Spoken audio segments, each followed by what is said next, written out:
to meet with Holly. He came to get her back and to be her man. But Hans and his buddies fucked up the plan. And that's about when everything went sour at the Christmas party. And the terrorists were overzealous, but it was sweet when they killed Ellis. And with a little help from Alan, John McClane kicked ass. We're gonna die, die, die, die, die, die hard. We're gonna die, die, die, die, die, die hard. We're gonna die, die, die, die, die, die hard. We're gonna die, die, die, die as hard as we can. No one dies harder than John McClane, even when his wife's stuck on a plane, about to crash into the Potomac River on the eve of Christmas. And airport security kicked him out, but John McClane is just too damn proud, and nothing could have made him not deliver, cause that's his business. And with a lot of fights and gunplay, he blew that plane up on the runway. And with a little help from Alan, Holly's plane could land. We're gonna die, die, die, die, die, die hard. We're gonna die, die, die, die, die, die hard. We're gonna die, die, die, die, die, die hard. We're gonna die, die, die, die as hard as we can. Yippee-ki-yay, motherfucker. Yippee-ki-yay, motherfucker. Yippee-ki-yay, motherfucker. Yippee-ki-yay, motherfucker. No one dies harder than John McClane, saving all the passengers on the train. When Simon wasn't clear with his intentions, it was just a distraction. And there was no way McClane could know that Hans Gruber was Simon's bro. And that's what made it Die Hard with a vengeance, with Samuel Jackson. And the good cop wouldn't miss this, even though it wasn't Christmas. He didn't get any help from Alan, but only in part 3. We're gonna die, die, die, die, die, die hard. We're gonna die, die, die, die, die, die hard. We're gonna die, die, die, die, die, die hard. We're gonna die, die, die, die as hard as we can. Yippee-ki-yay, motherfucker. Yippee-ki-yay, motherfucker. Yippee-ki-yay, motherfucker. Yippee-ki-yay, motherfucker. Okay, guys, the time has come. Steve from Minnesota, months ago, said there's a show coming up on HBO.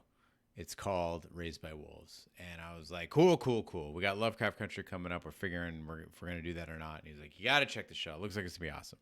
Ridley Scott's involved. It's going to be awesome. I say, cool, cool, cool. Whatever, Steve.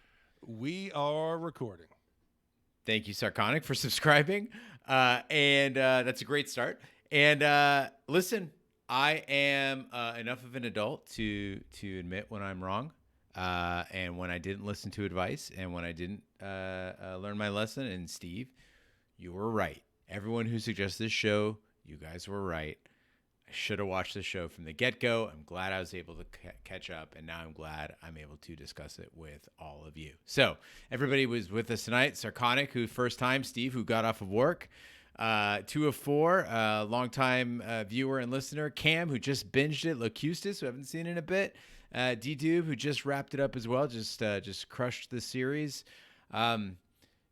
I'm very excited to hear from all of you guys about it. And tonight's going to be a little bit different because, normally we are the experts on the show. Normally Ash and I will do tons of research, and we give you the deep dives. In this case, I really want to hear from you guys and help me wade through this, because I know I love the show. I know it was really good, but I'm not sure I have all the pieces. And so it'll be a nice group effort here tonight to kind of pick it all out. And I really want to hear just straight up opinions on what you guys thought of it. So ways you can do that is by cheering with your comment. That'll make sure that I see it with an audio cue, so I know to look over my cheer screen here and know that it came up. Or if you don't want to use the cheers, which do help out the podcast, and you can use that, you can do that by hitting the little bit icon next to your chat box, the little diamond looking thing. You can also just use that bubble to highlight, and that'll help me see it as the scroll kind of flies by, and it will be flying by tonight, I'm sure. But getting back to Raised by Wolves, this is Shat on Raised by Wolves. So we're calling this the official instant Twitch companion piece to the HBO Max series Raised by Wolves. Maybe not so instant. It's been a couple of weeks, but I am your host, Gene Lyons. And again, I'm going to need your help, guys, because I am running this thing solo tonight. It will be a quick interactive look at what you guys thought of the show, kind of some mysteries. And feel free to post questions in the chat, observations that you had. And if you haven't already, also subscribe to Shat on TV right now. We're doing Lovecraft Country. We've got one episode left there. And, of course, Shat on TV. You can check both those out at shatontv.com and Shat the Movies if you want to watch us or listen to us do 80s and 90s movies. So I'm going to get into the chat real quick and see what everybody's talking about. Susan Brew is asking if Ash and Big D are joining. They are not. So our recording schedule got a little fucked up this week. And so because those guys have families and spouses and all that stuff, they will be I need them on Thursday and Sunday to do Indiana Jones and the Last Crusade and to do Halloween 4, which is our Shat the Movies movie.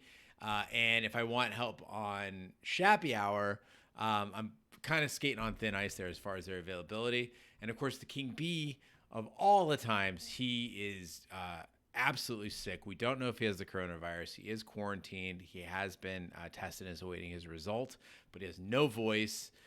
He's been shitting his brains out, and he can't taste his food. So I don't know what all that means. But yes, but Shadow Time, there is one more episode of Lovecraft Country we'll be getting to this week. So the deep dive will come out tomorrow, Wednesday. I'll be editing that or finishing the edit on that tonight as soon as I wrap this up. And then, of course, we'll have our final episode next week. But as the King Bee says, it is a lean Gene scene, if you know what I mean. So, King Bee, we all hope that you're feeling a lot better, buddy. But we are here tonight to talk about Raised by Wolves, which I know King Bee is not a huge fan of. Sarconic, on the other hand, says, I love Raised by Wolves. It is classic sci-fi indeed. Hi, y'all. All the right questions, sci-fi that make you think. Several journalists have written in about this show. And thank you, Susan Brew, for the cheer. Several journalists have written about this show, and they've said what makes it fantastic is that in an era of overblown science fiction where everything has got to be huge, they decided to do something so stripped down, getting down to the roots of philosophy, getting down to the roots of sci-fi. And in particular, sci-fi has always been a tool to study the human condition, and that's what they're doing here. And it's so stripped down that one of the things I like stylistically about it, maybe that's where we can start. Thank you. It's Miss Meg for your big cheer. Appreciate that.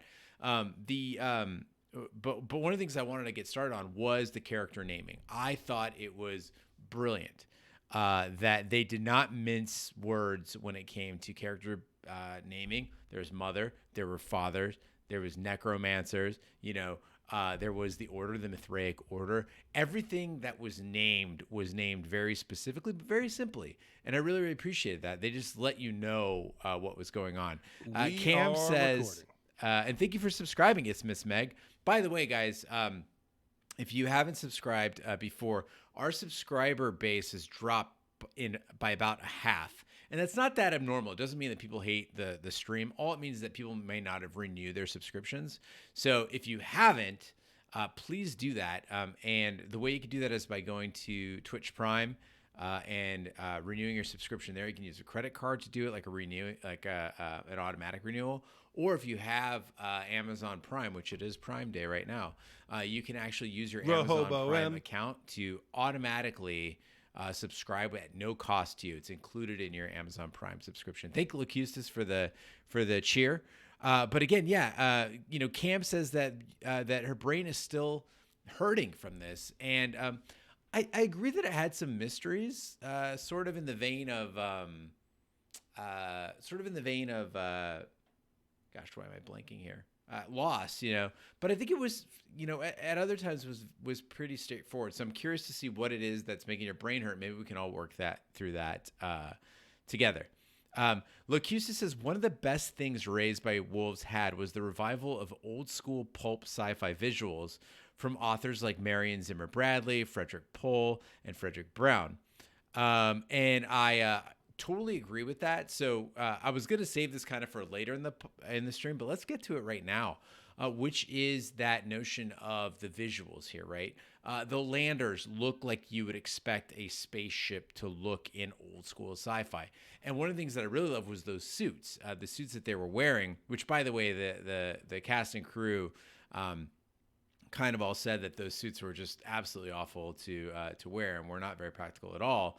But it was this idea that Ridley Scott and the showrunners had, where it was like they wanted a suit that was basically a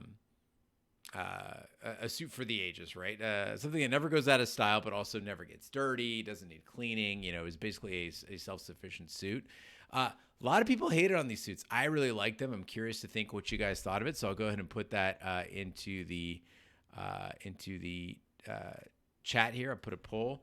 What did you think of the suits? Loved them? Hated them? Meh.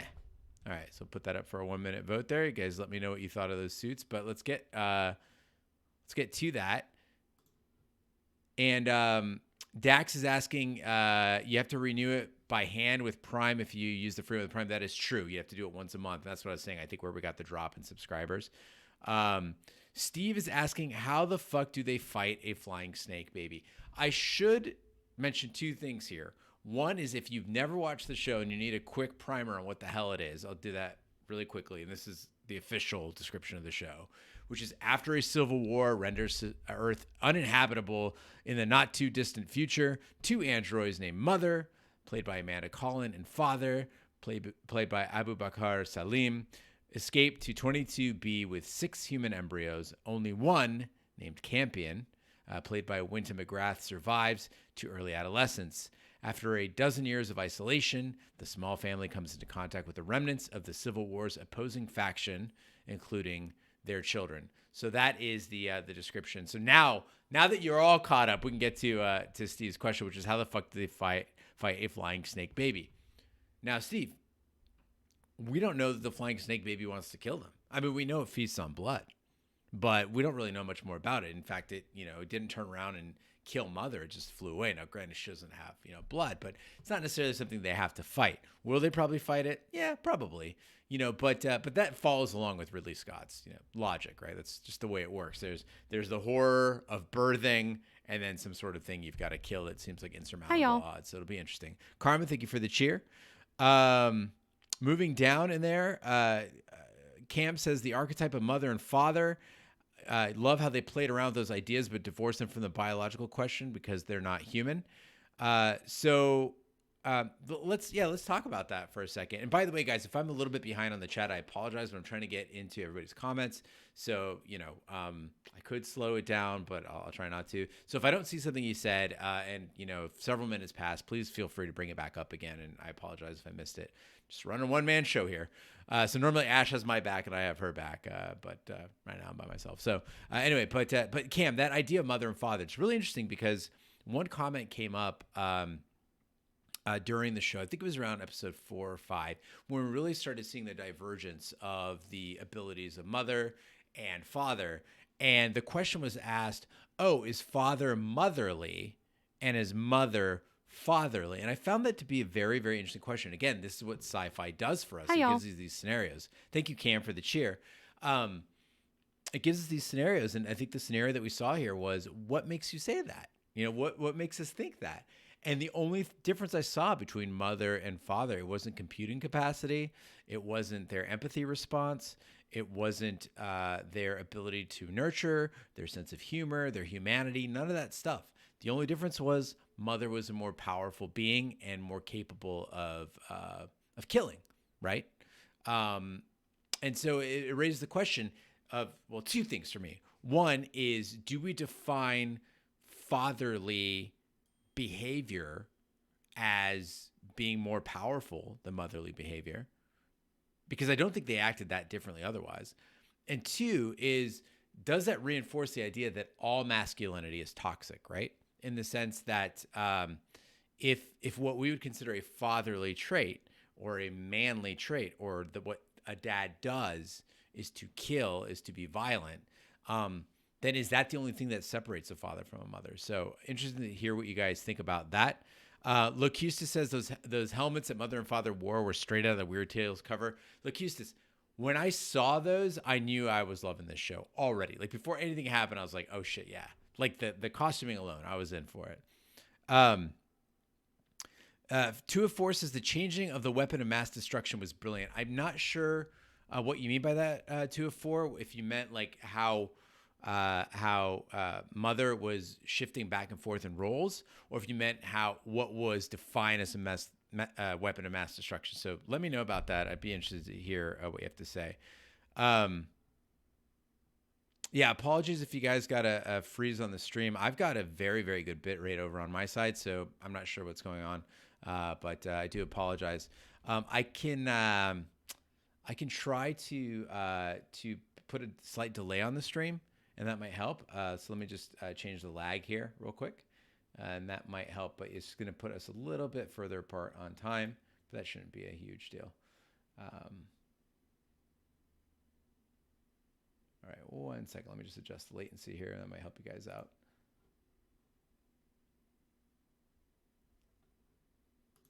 Okay. All right, I hope that helps a little bit, guys, with the latency, but otherwise, I apologize. So Sarconics' mother was a necromancer and a weapon, and they changed her into reproduction and birth giver machine. Now, this is very interesting because if you go into the mythology of the character names, the Mithraic Order asks Mother what her name is, and she responds Lamia, right? And in ancient Greek mythology, Lamia was a woman who became a child-eating monster after her children were destroyed by Hera. So Zeus and Hera, are a couple. Zeus has a tryst with Lamia, and so then Hera goes and destroys Lamia's children. So then Lamia becomes a child-eating monster. She was also afflicted with a sleeplessness, so she would anguish constantly. And I think that they were not in any way coy about the way they named these characters. I think they were very, very intentional about that. And it is interesting, that reversal, right? That basically marrying these concepts of the Alpha and the Omega, the life giver and the life taker, I think was really, really impressive. And something that really stuck with me. Now, again, some people might say, well, they're just throwing a bunch of mythological terms at us. And that might be. But overall, if you enjoy the show, I think that you're willing to forgive just a little bit. So, yeah. Shadow Time asked if, father felt inadequate. Oh, absolutely. I think so. And I think that this is, again, what was interesting about sci-fi is that they can examine other things like relationship dynamics, right? Of, if you don't feel like you're contributing something, if you feel like you are in the shadow of the person that you're with, can you have a healthy relationship? Is the power dynamic too far out of whack, right? And you did feel sorry for father, because he absolutely could not compete. He can't fly. He can't scream people to death. He doesn't even have the programming, clearly, that Campion gave Mother.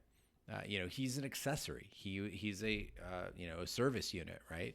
And so I think that there is an examination there of relationships. And again, I don't want to put any other shows down, and so I'm not going to call shows out by name. But I think that Lovecraft Country, shit, there, I did it. But I think that Raised by Wolves did brings up very, very human issues. Without having to beat us over the head with it. I think that we get it in the symbolism there. Steve is asking more about the planet. How is it controlling people, and what is it up to? Now, I've been thinking about this a lot. And the only thing I think of is think about everything Ridley Scott has done, and then also think about shows like Lost. And I can't tell what it is that we're dealing with here. Is it more to the effect that it's something like Lost, where there's just a mystery, a smoke monster, a hatch, the others? Is it that sort of a thing, or is it instead a Ridley Scott sort of thing? Whereas, if you look at anything that he's really done in the space genre, right, whether it's Prometheus or Alien, it's always this notion that that human exploration and the connection point, the interaction point between species, generally lends to some sort of a horror, right, that comes from an interaction with the planet. And is it a form of Gaia? Like, is the planet, conscious? I'm not too sure. But it'll be interesting to see. That's really what's piqued my interest, and what has me kind of doing my rabbit hole research, is trying to figure that part out. Oh, okay. So 204 is saying yes. So Mother was a weapon of mass destruction whose program was changed, and this is interesting too, because that could be a parallel for atomic weapons, right, or the atomic weapons program, where Oppenheimer had struggled with this issue as well, right, with the concept of nuclear power versus atomic weapons, and we now use nuclear power for good, I guess, to nurture life and to keep things going in a very sort of clean, relatively clean sort of way.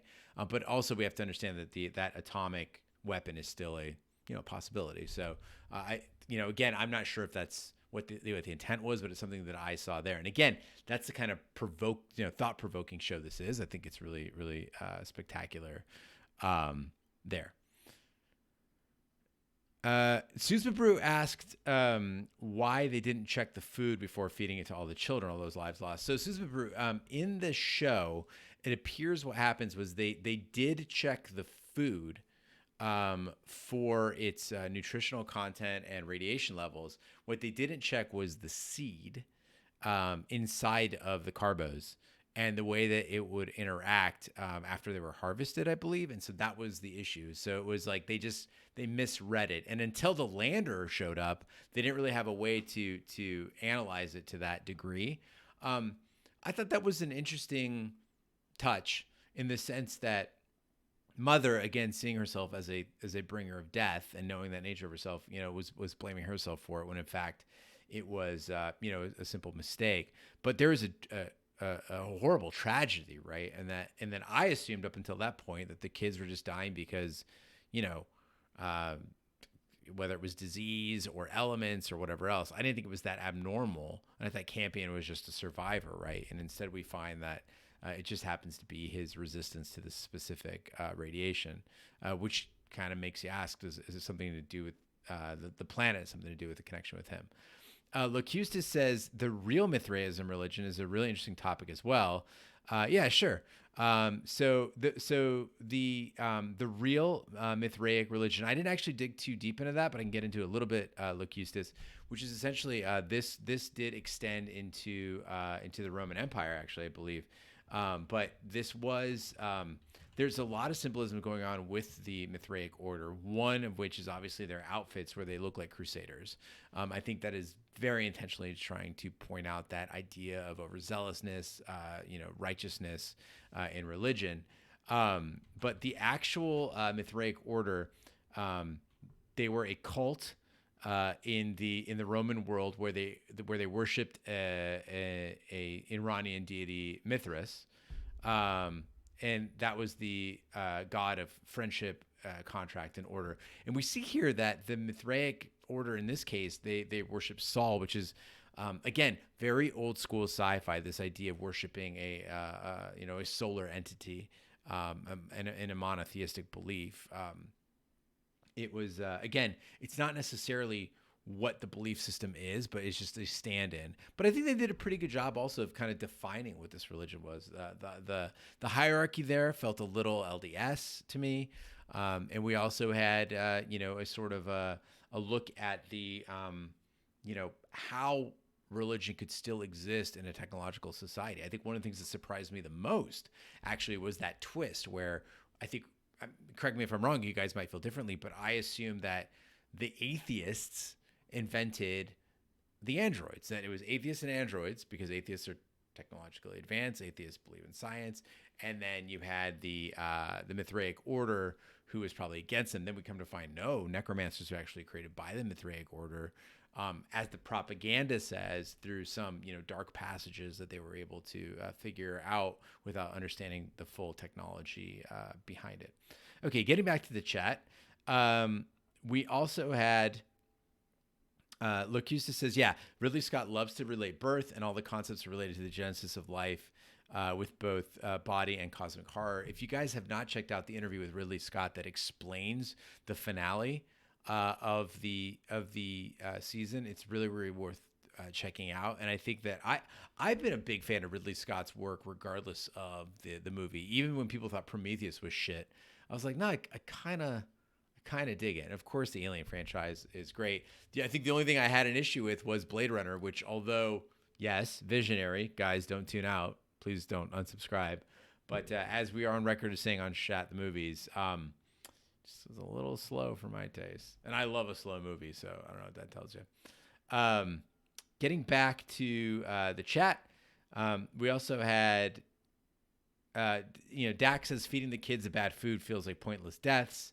But maybe this new planet will end up being some other planet that killed themselves like we did. Now, that does bring up an interesting point as well, Dax, that that there was the mention in the series of de-evolution, right? But a very rapid de-evolution where they were saying that there are these carbon-based life forms that certainly are not from Earth, but they seem to be almost like a de-evolved humanoid species, kind of the creatures that we see in this episode. And it's very, very interesting to see where that goes. Again, every time I think that the show has enough mysteries to keep me busy, they just add in another layer, which is a lot of fun. And Steve, again, you said this would be a great show for Shad on TV. Oh my God, like this would have been so fun to dissect, so fun to pick apart. And I can only imagine the amount of emails and voicemails that would come in with theories on what is going on here. So I'm glad you guys could at least be here to kind of join in it live. No Wiki, do I like Rocket League? I love Rocket League. It is very, very good times. When we used to do squad goals, was one of my favorite things to play. We could still get a game together. So if you join into our Discord, we can organize games there and get games going. Cam recommends a book, Reza Aslan's God, A Human History, because it's amazing and totally applicable here.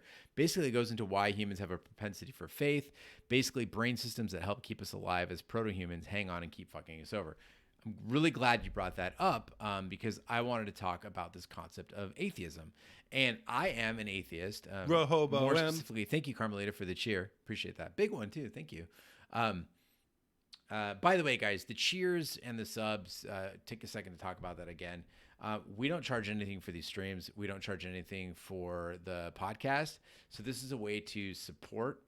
It's a very inexpensive way to support. So you can cheer there, and that money all goes right back into the bank for us. So as we do things like Lovecraft Country, we make no money doing that. And so this covers the costs of hosting and equipment and all that stuff, and buying King B his banjo. Rehoboam. Thanks, Cam, for the cheer.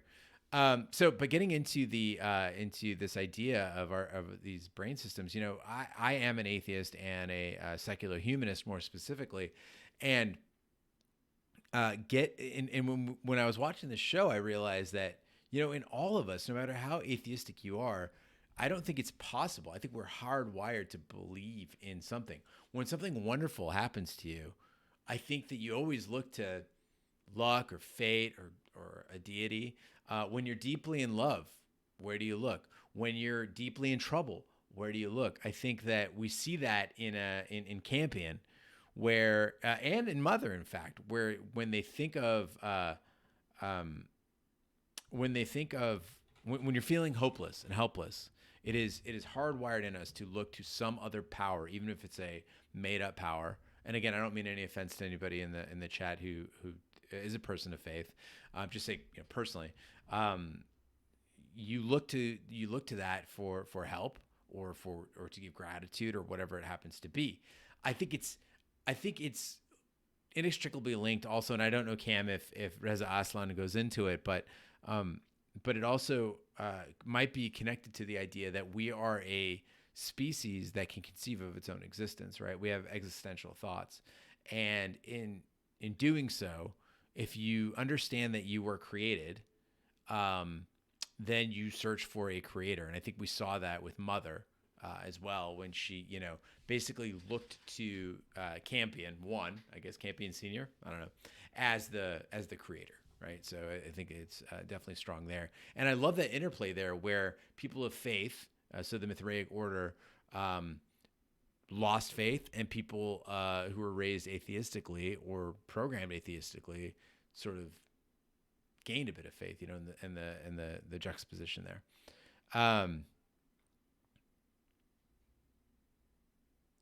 Let's see. Yeah. So Tommy says to check out the official HBO podcast of the show. They have one complete season that discusses the Mithraism and the ancient religions, so definitely a good recommendation there. One of the things I was saying about Raised by Wolves is that I really look forward to a second season just so I can follow along on a podcast, because I don't think I've ever listened to a TV podcast other than a show that we were covering ourselves, and that was mainly to make sure that what we normally do is we'll release ours, and I'll go listen to the other podcast to see what I missed as kind of a lesson of like, oh, pay attention to these things. So good suggestion there, Tommy. Steve and Los Custis both like Prometheus. I like it. Yeah, Alien Covenant, I should take it back. I was not a big fan of that. Okay, so Sarconic is getting into that idea of the atheism and the theism. From Mother looking at Campion as a creator, yes, and then being changed from a religious machine to an atheist, and then from Marcus going from an atheist warrior to a zealous fanatic because he heard Saul talking to him. Any advanced technology is indistinguishable from magic. That's a really interesting point. The magic and technology there. I've often thought what separates magic from technology for most of us, right? A remote control, a cellular phone, drones. Like what is the deciding factor? Is it programming? And in which case, if it depends on your view of magic, right? If it's control or the pulling of metaphysical strings, then that is in its sense technology, is it not? So interesting point there. Okay, I'm going to mute this baby over here. Okay, you are banned. No spamming in my channel. Okay, 2 of 4. Great question. How many life forms do you think reside on the planet? There's creatures, there's the guy in the hood, there's the snake monster, obviously there's the humans, and then there might be also whatever the hell Tally is or was, right? Are these ghosts of the kids? Are they, is it a manifestation from the planet? Don't know. Are those serpents fully extinct? Don't know. It's there's a lot of questions there. And I think that when we saw the lander go through the center of the planet, I think it changed everything, right? It's like, what the fuck is going on here? So good question, 2 of 4. So I wonder, open to the chat too, how many life forms you guys think are on the planet? D-Dupe said, I love the class system to develop with those of faith. Absolutely, and I think that this is another point that fascinates me about religion and faith. Now, I might be missing out on some smaller religions, but the major world religions, as practiced today, all have a hierarchy, and I think that's fascinating. So I was raised Baha'i, and we're like, oh, well, we don't do things like the church, right? We don't do things like the Catholics. We don't have, priests to tell you how to interpret the scripture, and we don't have giant churches and all that stuff. But we have temples. We have 9 of those around the world.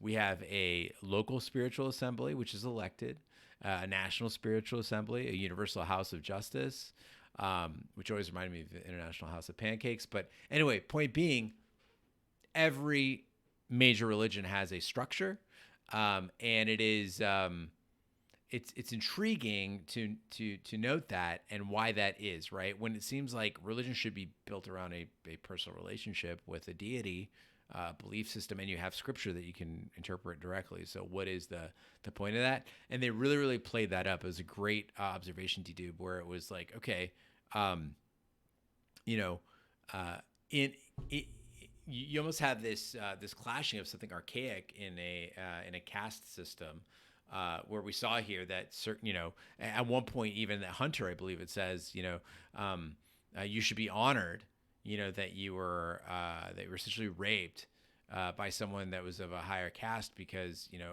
of the privilege of being chosen, right? Absolutely disgusting. But how often in a cult like situation, or even in major religions that have extreme power, do we see that sort of a structure? So anyway, it's interesting there. Yeah, Steve was really Rehoboam. surprised. And D-Dube says that's why I lean agnostic. Right on. Steve says, I was really surprised at the end when you see the other ship. I assume the atheists were all gone. Agreed. And we really had no reason to, actually, when you think about it. So we know that the androids left with the embryos, and that was meant to get a fresh start and get a jump start, right? They can move faster than the atheists, or than the Mithraic Order could, because the Mithraic Order were, you know, adult bodies that could not just be simply frozen. So they need life support systems, slower moving ships, giant ships, right? And they had their hibernation, and they had their virtual environment too, which I think was a really, really cool, very thoughtful way to progress the story and show us a bit of tech. So, you would wonder how is it, and a lesser show I really think would go in that direction of saying, okay, so they all get on the ship, and Mary and Marcus, they raise Paul. They just learn to get along, and over the course of their flight out there, they all get along. No. They're in a virtual environment. They hang out with each other over the course of over a decade, right? So these kids are actually like in their 20s, I'm guessing, when they get to the planet. And it also gives the life time to establish itself on 22B. So you have already you don't just have a culture clash between the atheists and the Mithraic Order, but also a culture clash between settlers, the early settlers on the planet, and the people who are arriving late. But I agree, Steve. I was surprised, and then I thought about it. I was like, why was I surprised? Of course, more ships are coming. They wouldn't send one ark for the entire Mithraic population. Like, there's got to be lots of them, and that's why I think Mother is such an important tool here. Dax says if this ends up being like Lost and they all died in hypersleep or smoke monster crap, people need to die for that. I wouldn't be upset if it was all still a virtual environment. It would make a lot of things make sense, actually.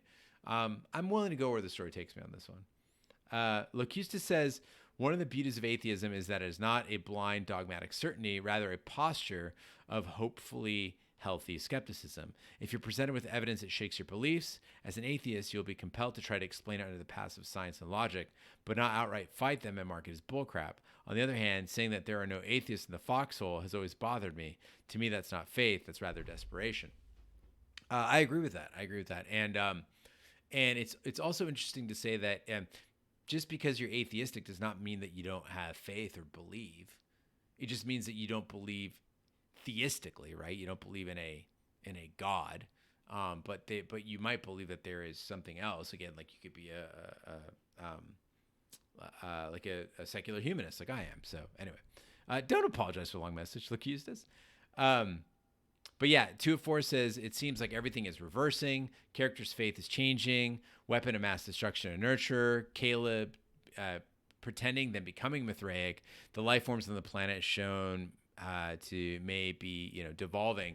And I was skeptical of whether Caleb switched over, right, or Marcus switched over to being religious until that scene where he essentially killed himself, which I thought was one of the weaker scenes in the show. But again, it's hard to nitpick when something is this good. Thank you, Eustace, for the cheer.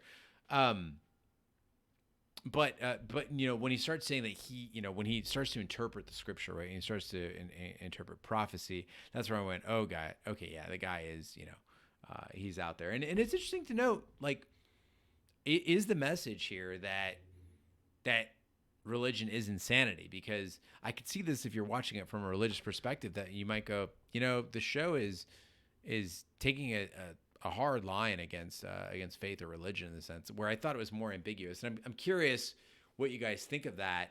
Are there good guys? Like, is anyone a hero in this? Is anyone a villain? Right? Is anyone clearly okay, or is everyone, sort of kind of fumbling in the dark and trying to do their best?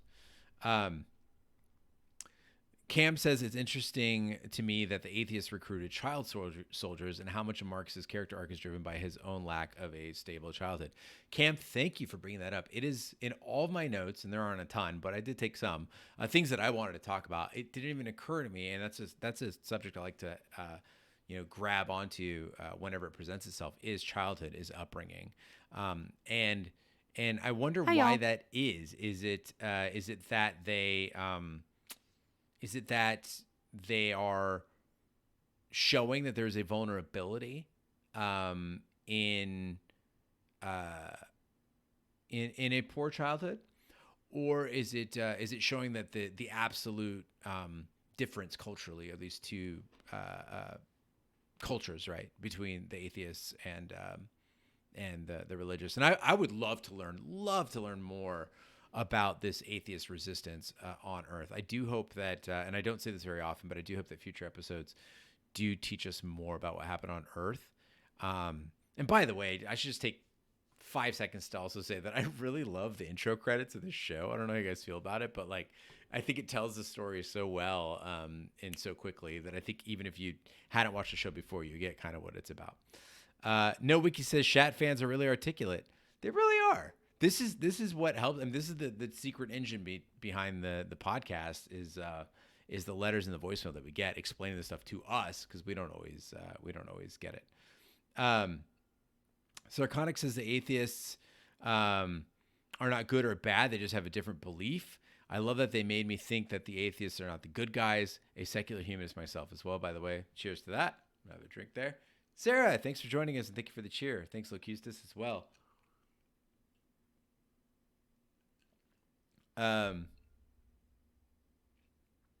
Okay. So D-Dube says that Father is a hero, and let's talk about Father for a second and what we thought of this character. So I'm not normally one for cutesy characters, if you want to call it that, but I have to reconsider that notion because I really liked Spike on Buffy.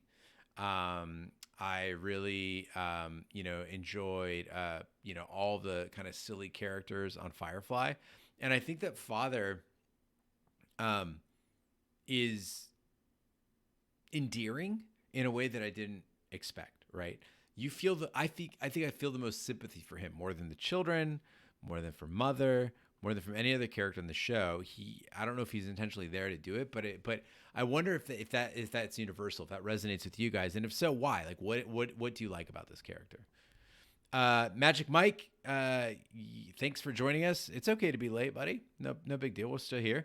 No King B, he is sick. No Big D, he is busy. So you get me. It's me, and no Ash as well. But they will be with us for the Shat the Movies on Wednesday. I'm sorry, today. We'll be releasing Indiana Jones and the Temple of Doom. Tomorrow, Ash and I are releasing Lovecraft Country episode 9. And then we'll be back. Hopefully, I'll at least be here for a Shappy Hour. Hopefully, I'll have some of the gang with me as well. But, kids, families, illnesses, shit happens.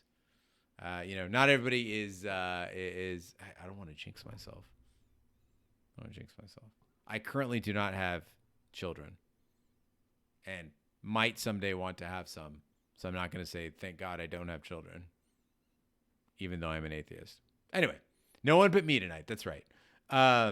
Sarconic says they have a comic as a prequel. Sarconic, if you have a link to that and you could post it in the chat, that'd be really awesome, because I would totally fucking buy that and read it. Also, I wonder if King B's still in the chat, if he's read that and could, because he's read fucking every comic book, and let me know what you think of it. Lacusta says, I don't believe that there are clearly defined heroes or villains except for the helmet rapist in the story.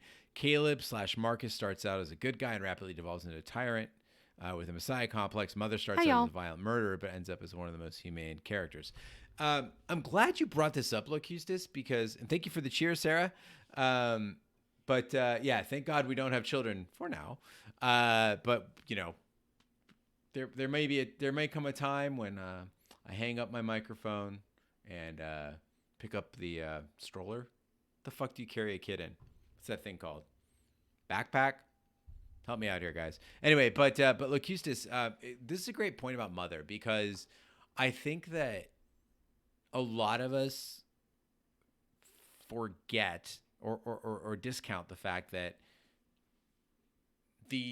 assume that mother's mission had failed.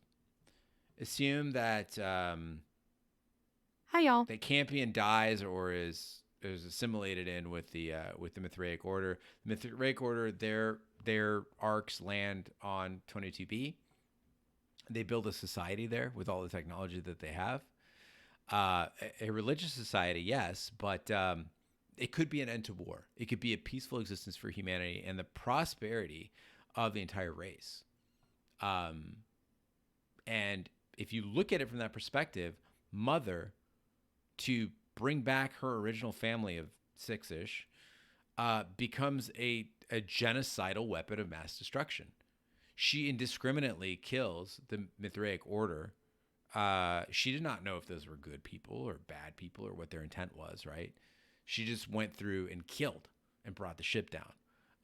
So she was attempting to wipe out it. And so it's hard when I see myself, and I love the character Mother. I love the way she's presented. I love watching her kill. I get so excited. But then I'm like, man, fuck. Like, what is wrong with me? She's bad. Like, well, not bad, but you know what I mean? She's got more blood on her hands than anybody else. There's not a single character in the show that's killed as many people as Mother. And also ruined the best chance humans had at survival, which is all the technology that came with them on that original arc. So anyway,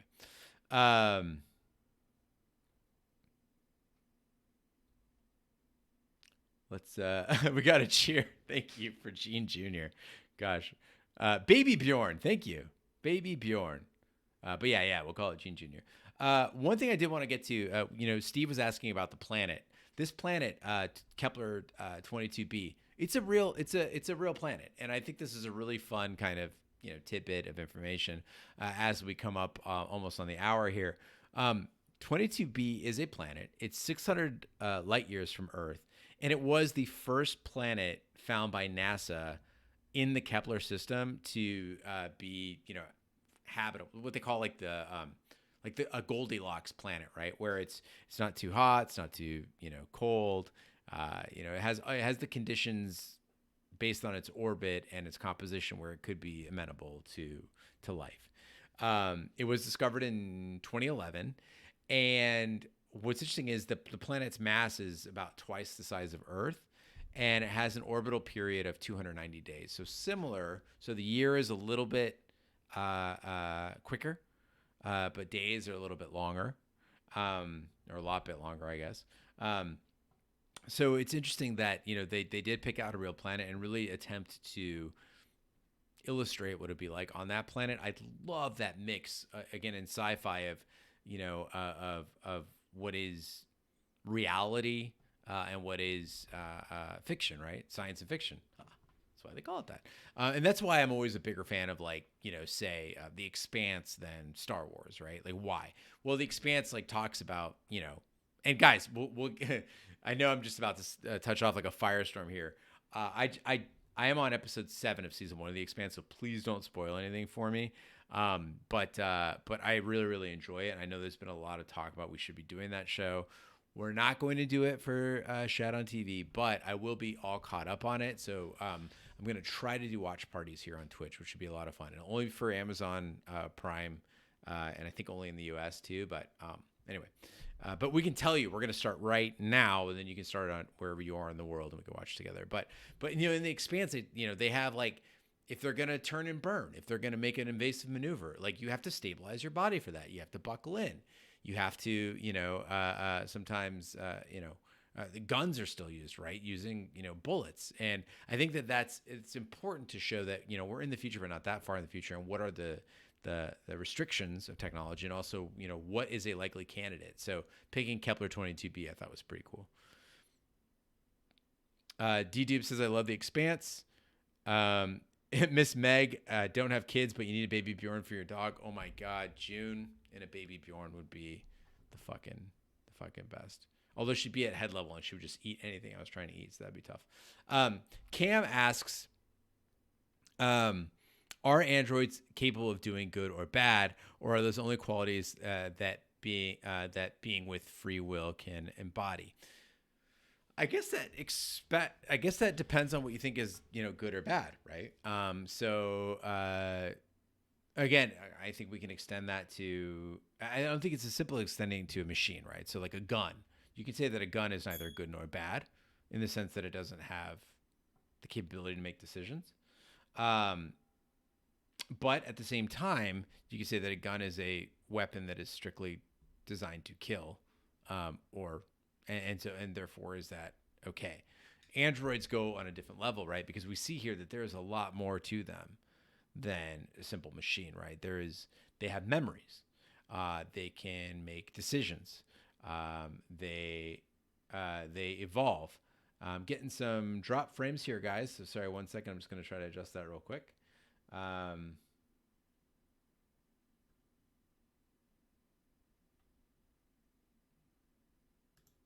1 second, guys. I'm just going to adjust my settings here real quick. Apologize for that.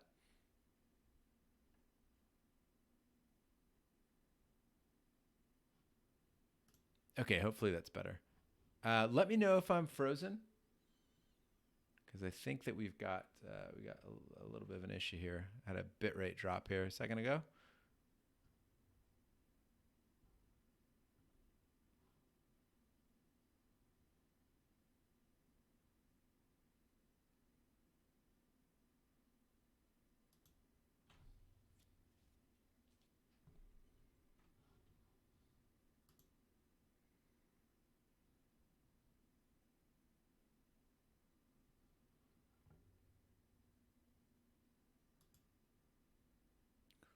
Whew. That was close. All right, guys. I had to restart the screen, so I do apologize. I lost some of the chat there, so you guys are going to have to get me caught up on the last 10 seconds. Yeah. That is really, really weird, guys. I think it's an issue actually on the Twitch side, because we're getting drop frames here, but my bit rate is really, really solid. So we might have to wrap it up, but that's okay because we've only got about 10 minutes left in there here. But do I think that the aliens are religious? I don't know. What do you guys think? Do you think the aliens are religious? Let's go ahead and put that one up for a poll.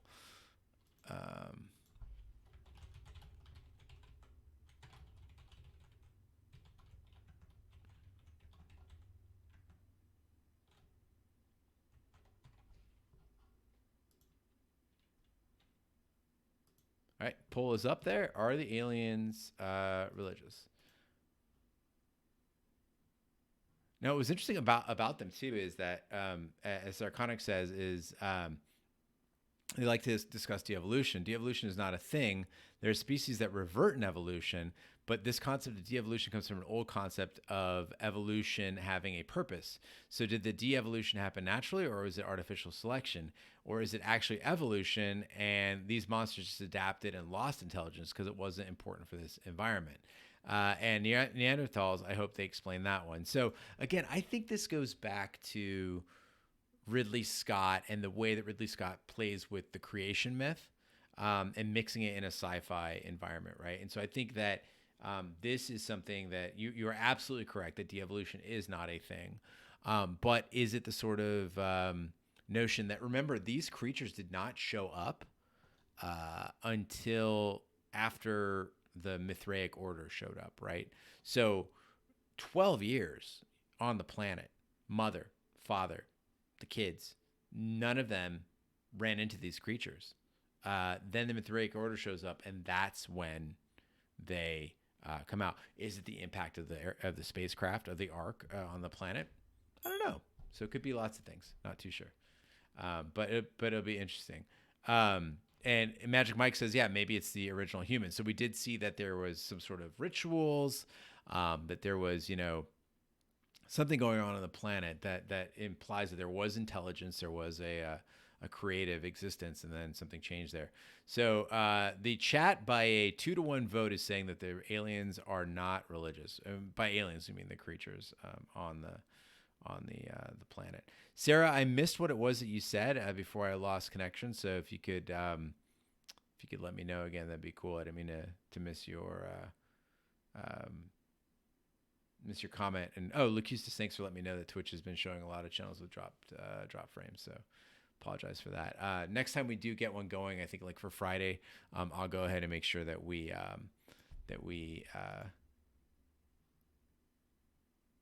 have the latency mode normal. We'll see if that helps a little bit. So hopefully that'll clear things up. Sarconic, thank you for the cheers. I apologize if I missed that earlier. Okay, guys, I'm activating the latency mode to normal. So again, like I said, there's gonna be a slight delay between when I say something and when you hear it. I hope that doesn't mess you guys up too much, but we'll get it going there. A couple other things I want to talk about before we close out. One is this notion of One is this notion of the of divine birth, right? As 2-4 is saying, or this snake that that comes out of mother. And so I was thinking about it, and I was like, it might seem weird, but it actually made the most sense of any scenario I could really think of with regard to mother's pregnancy. So what is pregnancy, right? If you look at a pregnancy, it's a group of cells essentially gone awry, right? It's a combining of data, in most cases between a mating pair, and that then causes cells to go into a pattern of regeneration where they create a life form, right? Well, if 3D printers exist and data is essentially what is being encoded in any of our genetic material, then yeah, I think it seems reasonable that you could get pregnant androids. And I don't think that necromancers are created with as my cousin would call it, tickle tackle down there. So where's the baby going to come out? It's going to come out your mouth, I guess. So that makes perfect sense. I was surprised that Ridley Scott was able to resist the urge to have a belly breach or a chest breach, I was totally expecting that. And I felt so bad. Again, even though mother is a mass murderer, I just was like, oh, she's a mom. Like, how are you going to do this to her? So I was glad that that didn't happen. Steve, are we going to do a Boys Season 2 chat like this? I don't know.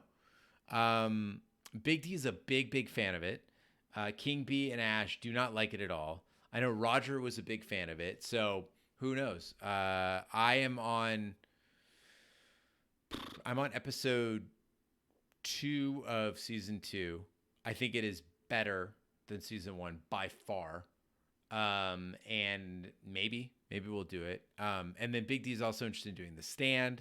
We've got The Expanse coming up, so maybe we'll do something like this. I'm not sure. But I know we certainly are not going to do a Shat on TV, The Boys. One, we're way too behind on it, and two, honestly, like as you can see right now, like as I'm doing this solo, the crew is pretty burnt right now, so it's going to be very hard to get anybody to do anything else. Yeah, Locutus, says that they've been discussing, or that you've been discussing that thing with a friend, that it could be an AI or the very planet. Again, it could be a virus in the machinery. It could be the planet itself, and we also don't know. As Mother was. I mean, I hate to say it this way because clearly, like the most obvious thing would be a digital data transfer, but it could also be that while she was in the simulation, a biological entity could have entered her body. I mean, right through her mouth. I mean, the way it came out, maybe that's the way it came in. Who knows?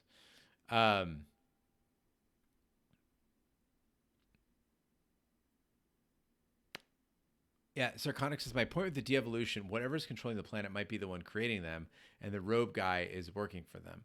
Robe guy is one of the more interesting parts of the show too, because this is clearly an intelligence, right? It's different from those creatures in the sense that it's, leaving items around, setting up traps, highly agile, like not really quite sure what's going on with this guy. So, and again, Lost has been brought up like 3 or 4 times now in the chat. It could be one of those things that we just don't get an explanation for. And that the canvas here is to explore sci-fi considerations more than to tell a complete story. But all indications that I've seen in interviews with Ridley Scott and the showrunner, who I apologize, my memory fails me, is that Alex something?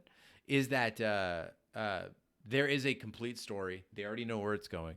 And that now, they will be back for a season 2, and that we're going to get the whole story. And that's the kind of show I love, is when they already know where they're going, whether it's Carnival or, The Wire.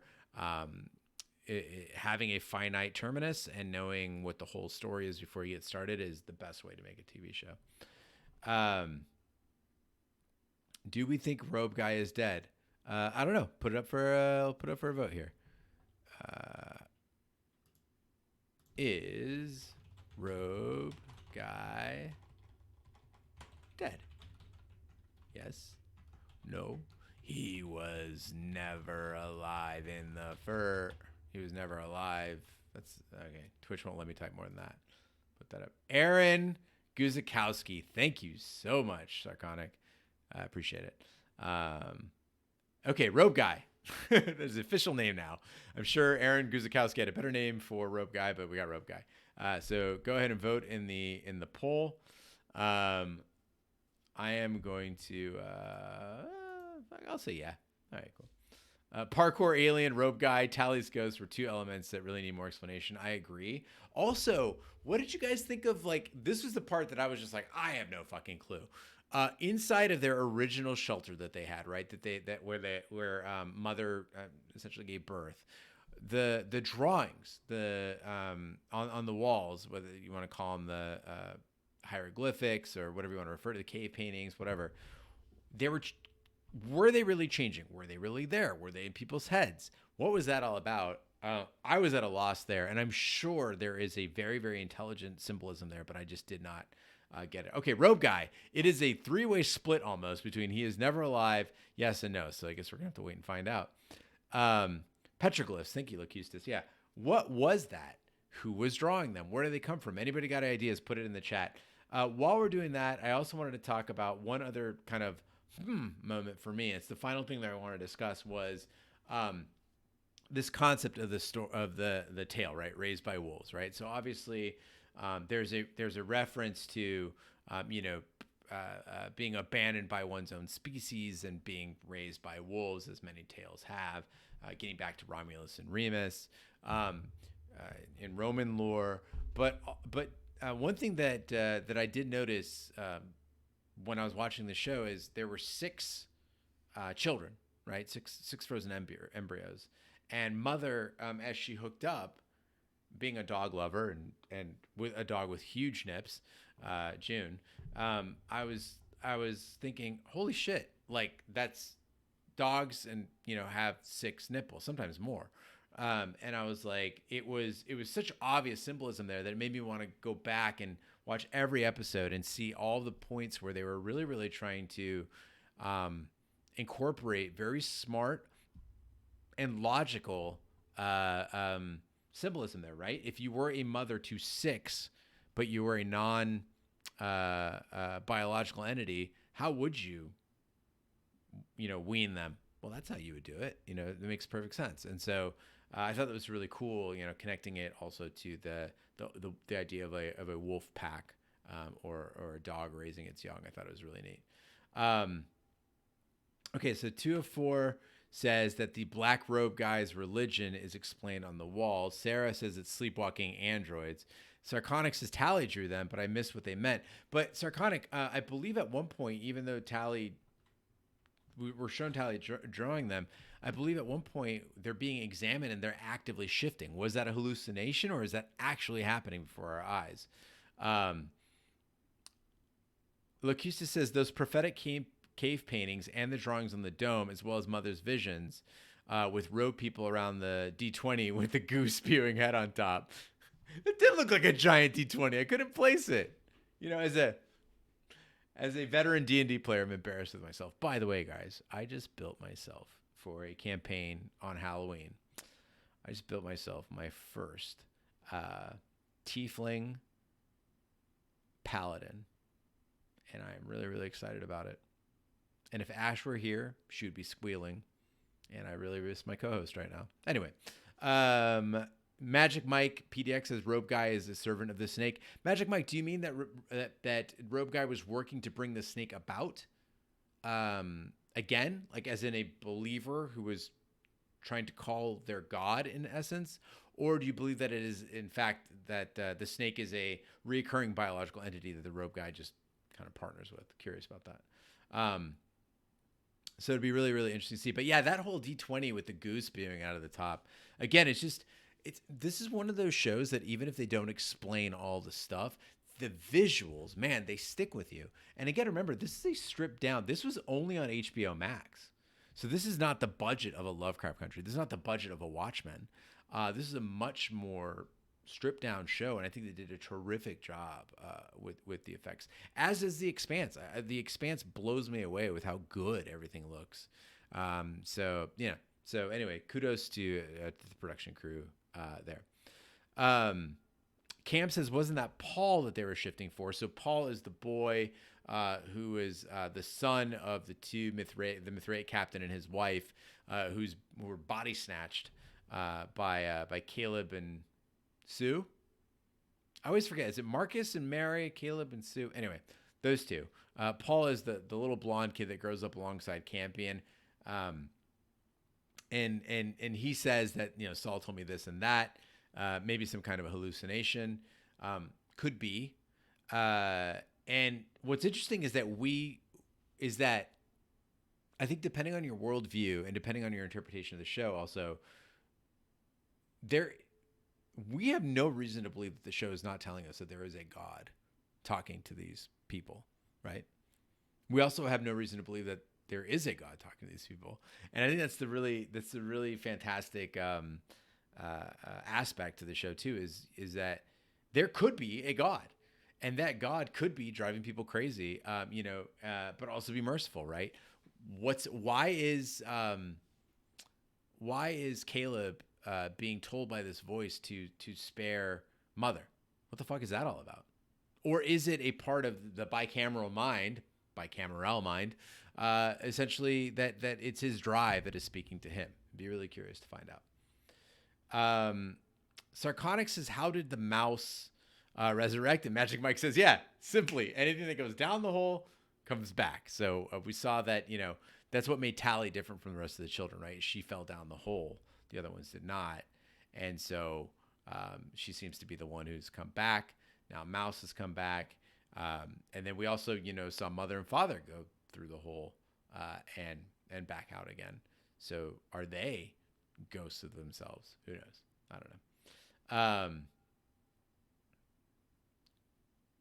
But yeah, that's really weird too if we're on the PC thing. I'm not really sure. So another tinfoil hat theory, Locusta says, is regarding the big nips. Campion and Paul will end up being Romulus and Remus. I love it. So Romulus and Remus, for those who don't know the story, let me just pull it up so I make sure I get it right. But this is basically the founding of Rome story. And Romulus and Remus were twin brothers. They were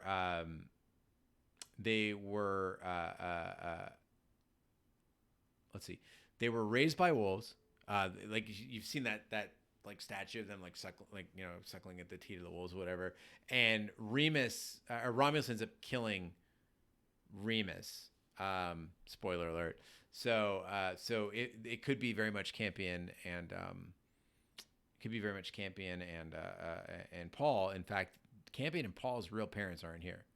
So interesting. So they are both orphans, right? And they could build this civilization, build this city together on rock and roll. And also one could kill the other, so that'd be a real downer. And then also it could be Pet Cemetery. Yeah, shout out time. Yeah, Cam. Well, Cam, we discussed this in our Discord of what the appropriate time for a spoiler was. King B actually brought it up. Was how long can you go before it's a spoiler. And what we determined was for a TV show, it's a season. For a movie, it's a year. And for a book, it's never. You're never allowed to spoil a book. So I don't know about our oral histories. Statues. I don't know. Anyway. All right. Well, guys, that Andre, who is David Dobrik? Help me out here. I'm sure that's a name I should know, but he is a Slovak YouTuber. Okay. And he does what? I don't know. But sure, David Dobrik. Yeah, he has vlogs. Okay. All right. Tell me more. This is anticipation's killing me. Oh, I look like him. Well, shit. Now I have to see it. All right, let's see. Let's do a side by side.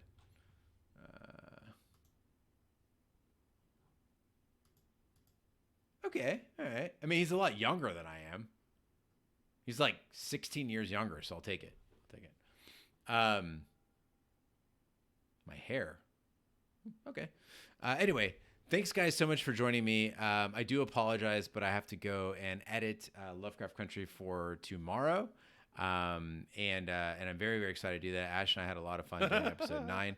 But if you guys do get a chance and you haven't subscribed already, please go ahead and do that. Thank you for following us, Andre. And also be sure to subscribe to Shout on TV. We do lots of TV shows, so if you guys haven't checked out any of the other stuff that we do, you can go check out Shout on TV. So we've covered American Gods, Game of Thrones, True Detective, Watchmen. Did I mention Taboo? And of course, is that not Raised by Wolves? But we're doing it right here. So, but anyway, Sarconic, that fucking sucks. Rehoboam. That fucking sucks. I'm so sorry. But yeah, good night. Wear a fucking mask. Vote. If you guys have a chance to come back on Friday night for Shappy Hour, guys, I am. This is the longest I've ever had a drink. That's how so excited I was to talk with you guys. I've never had a cocktail in my hand for this long. Hype train incoming. Okay, maybe I'm gonna stick around for this hype train, y'all. Thank you, D-Dube, for the cheers there. But look at that. I actually let the ice melt. I've never had a cocktail this long. Rehoboam. All right, guys. If you're not aware, I would love your help in getting us to this hype train. I think that would help a lot, and I can go back and brag to Ash and the King B and Big D that I got a hype train all by myself. The way you can do that is by cheering or subscribing right now through Twitch Prime. And if we can get that hype train to 100% in the next 4 minutes, I will have bragging rights. In fact, if you get us to the hype train, I will Venmo you money back. That's not true. I won't actually do that. But if we don't get there, if we get to halfway through the hype train, I'll say it's cool. Sarconic, thank you for watching American Gods. Hi, y'all. I also love the book. It's right on my shelf right here. And look, they're coming back for season 3. I still haven't decided if we're going to do it or not. And I feel bad because I am friends with Craig, who is one of the producers for the show. Really wonderful guy. And part of me says that the amount of production issues they had with season 3 going into it, with issues with Orlando Jones, and I'm not blaming Orlando Jones, but I'm just saying that whole conflict. Thank you guys so much. Thank you, Magic Mike and Susan McBrew and Cam, and it's Miss Meg. Thank you guys so much, and it's Meg. It's Miss Meg. Thank you for subscribing as well. But Hi, y'all. The amount of production issues they've had for American Gods makes me want to do it. And the King B and I had so much fucking fun doing season 2, even though some episodes were an absolute shit show. I would like to do it again in the way that we do it. Plus, it's a way for me to hang out with my best friend and eat way too many burritos. So we got 40% to go on this hype train, guys, with 2 minutes left. Thank you, Sarah, for the cheer. Thank you, D-Dube, for the cheer. Thank you, Miss Meg, for another cheer. Yeah, dead wife just fucking died. And Sarconic, I now have a friend. I can't name names. Check with Sarah in the private chat, but there is a person I know who reminds me so much of Dead Wife, and it drives me absolutely nuts. Like in my actual life, it's really, really bizarre. Again, if you guys Rehoboam. also haven't joined the Discord, damn y'all, getting the hype going there. Thank you so much. We're almost there. 65% of the way, 66% of the way there. But also, guys, if you haven't checked out our Discord, I keep posting it in there. It doesn't cost you anything. But it's a really cool way to hang out with the whole like chat fam. We have over 90 users in our Discord hanging out. We've got chat rooms that are talking about TV, about movies. Thank you, Sarah. Thank you, Cam, for the cheers. Talking about food, talking about coronavirus, talking about gaming, and all sorts of other stuff. Thank you, Sarconic, for the cheer as well. Guys, we're almost there, 80% of the way. But yeah, it was it's a great place to hang out. So definitely and definitely do join us in the Discord. Hi y'all. Yeah, in the Discord, or you could just whisper to Sarconic. You can friend a person in Twitch and then whisper to them. So like I will do to you right now. So you do that and boom. Hi y'all. And now I will whisper to you. Oh, we did it. All right. Thank you, Anonymous Cheerer and Miss Meg for giving out the sub gift. So Top Shelf Fandom, who just joined us, who, by the way, Top Shelf Fandom did some great work on everyone. Flavor Dave in the house. Rehoboam. But yeah, Top Shelf Fandom did some outstanding work on Raised by Wolves 2. So do check out Top Shelf Fandom. If you want to, I'll give you the YouTube link there. Guys, thank you for getting me the hype train. It really means a lot. But let me give you guys the link here too on YouTube. And Top Shelf Fandom has some really great content. What's going on, everybody? And great production quality, actually. On whoa, is that what I wanted to do? I think I got that wrong. Nope, that's right. But for more Lovecraft Country coverage, or God damn it, Raised by Wolves coverage, do check out Top Shelf Fandom as well. Thank you guys so much for joining me tonight. I really, really do appreciate it. Again, Shappy Hour will be out on Friday night, 9 o'clock Eastern. Also, Big D very, very soon here. He might have already done it.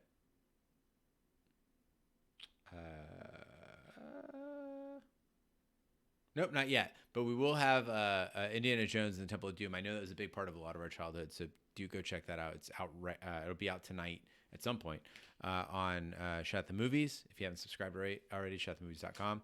You can also go and see all the movies we're doing ahead of time. So we're doing Indiana Jones and the Temple of Doom. Next week will be The Last Crusade. For Halloween, we're doing Halloween 4. And then the year finishes out strong, and 2021 opens up strong too. So do check that out. And then we'll be doing our final Lovecraft Country deep dive. Or this week will be the penultimate, and then next week will be the final one. So check that out as well. Sarah, I don't know why you can't hear me anymore. That's weird. Anyway, guys, I'm going to go ahead and cut out before the signal cuts out. But really, really appreciate it, guys. And Steve, thank you so much for suggesting this show to me. You've been a dear friend of the podcast for so long and been so supportive. And thanks for turning me on to a show that really, really, I think, made my year as far as TV watching goes, along with Perry Mason. And guys, I'm hooked on The Expanse, so look out for that in December. Hi, y'all. Definitely going to do something with The Expanse. And you know what? I think that we might be able to do watch parties for that, and then also maybe Big D and whoever else wants to get involved will do the boys discussion just like this. Fuck it, I'm in for that. So we'll keep an eye out, and we'll let you know when that's coming out. So thanks for following us. Anyway, guys. Thank you so much. Have a great week. Stay safe out there. Wear a fucking mask. Vote. You still got time. Still got time to vote. I just finished my Arizona ballot. Sarah and I did ours over the weekend, and it felt real good. Felt real good. Anyway, The Boys will blow my mind. I've seen The Boys. I just haven't finished it yet. But when Stormfront, and I don't want to get into that whole Twitch or that and the whole other stream here, but when Stormfront showed up, I was like, okay. And for some weird reason, Homelander is an appealing character to me, and does remind me so much of Roger Roper, and I can't put my finger on it, so that's weird. As D-Do posts a Roger in there, but for the Expanse, I think we'll do. I can commit to doing watch parties at the very least. So if you guys haven't joined us for those before, the way that happens is if you have Amazon Prime, you can hop on the Twitch stream. I'm just in a little corner, mostly muted. We're watching the show together, and then we chat about it while the show's going on. It's a lot of fun. And it's a good way to keep me watching a show so I don't put it off like I had The Expanse this entire time. So anyway, yeah. But yeah, Locutus, as a foreigner, says, please vote. You have no idea how much U.S. politics affects the rest of the world. I agree with that. And Big D, by the way, also encourages you to vote. And Steve, Big D said that the finale of The Boys is really, really fantastic. And also apparently Queen Maeve does something really, really fucking cool in season 2. And now I'm dying to know what the fuck it is. So anyway. All right, guys. Thank you so much. Sarconic, don't worry. I got you. I voted on your behalf with your interests in mind. So anyway. But all right, we got a hype train success, guys. Level 1 hype train. So we got all these new emotes. We unlocked. Yeah. Got this the drunk fish, sort of a brain. Anyway, all right, guys. Good night. Good luck. We'll see you soon. Thank you so much, and I had a lot of fun. Love you. Bye. Remember when we first met John McClane? Argyle picked him up from the plane and took him down the Nakatomi Tower to meet with Holly. He came to get her back and to be her man, but Hans and his buddies fucked up the plan, and that's about when everything went sour at the Christmas party.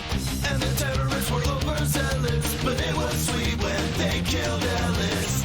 And with a little help from Alan, John McClane kicked ass. We're gonna die, die, die, die, die, die hard. We're gonna die, die, die, die, die, die hard. We're gonna die, die, die, die, die, die hard. We're gonna die, die, die, die as hard as we can. No one dies harder than John McClane.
John McClane. Argyle picked him up from the plane and took him down the Nakatomi Tower to meet with Holly. He came to get her back and to be her man, but Hans and his buddies fucked up the plan, and that's about when everything went sour at the Christmas party. And the terrorists were overzealous, but it was sweet when they killed